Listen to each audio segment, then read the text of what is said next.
Mapawaw ka sa resulta ng paglagay sa kortina at mga kitchen rugs.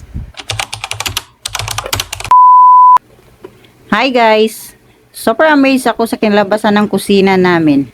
Noon, hindi ko ito pinapakita sa vlog kasi ang pangit tignan at nang gitata pa ang linoleum namin. At ito na siya ngayon, ang laki ng pinagbago. Kung natatandaan nyo sa previous vlog ko na magpalit ako ng linoleum at bumili ng kortina na ako mismo ang nagtahi. Pinagtiyagaan ko talaga itong tinahi dahil ginusto ko para tama ang sukat nito. At ayan, kinabit ko na ang kortina pero nakalimutan ko pa i-video ang before kaya hinata ko na lang pataas ang kortina para makita nyo ang before and after. Format nga lang sana ang papalitan ko dito pero naisipan ko na i-makeover ko na lang lahat para bonggang-bongga ang resulta. Ito ang pinakaitsura niya.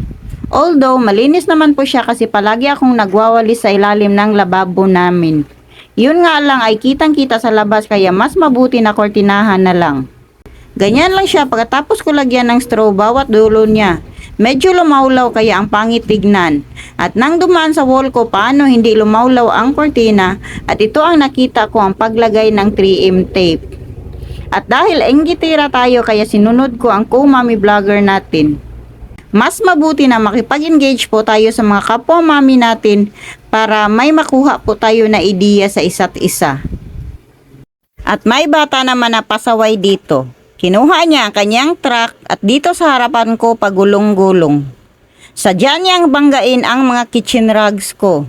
Sa tuwing may makikita siya na bago sa kanyang paningin, doon din siya maglalaro at aasarin kanya hanggang magiging dragon mommy ka na. Ito na ang final look ng kusina namin. Namamangha ka dahil meron pa palang ikaganda ang kusina mo na dati parang walang kabuhay-buhay. Sa orange app ko lang in-order ang lahat na yan, pati na ang doormat, iisang shop lang at nasa 100 plus lang ang kitchen rugs at 65 lang ata nabili ko ang doormat. Worth the price ang pagbili ko dito. Katamtaman lang ang kapal para hindi sila matagal matuyo kung gusto nating labhan. Napakailuwanas na ng kusina namin, parang gusto ko nang magtambay dito. At dahil tanghali na, kaya ipanagluto ako ni Daddy ng ulam namin. Pork chop sana ang iluluto niya. Sabi ko sa kanya, lagyan mo na lang ng carrots at patatas para may sabaw. Kaya ito lang ang linuto niya. Simple lang po ito pagkaluto. Pinakuluan lang niya ang pinakakarne bago linagay sa kawali. At after 15 minutes, pinatuyo lang niya ng konti ang sabaw para mas lalong lumambot ito. At hinulog na rin niya ng dahan-dahan ang mga carrots at patatas at konting halo lang. Mga 3 to 5 minutes lang niluto niya ang carrots at patatas para hindi madurog. At after nun, tinakpan na niya at ready to serve na.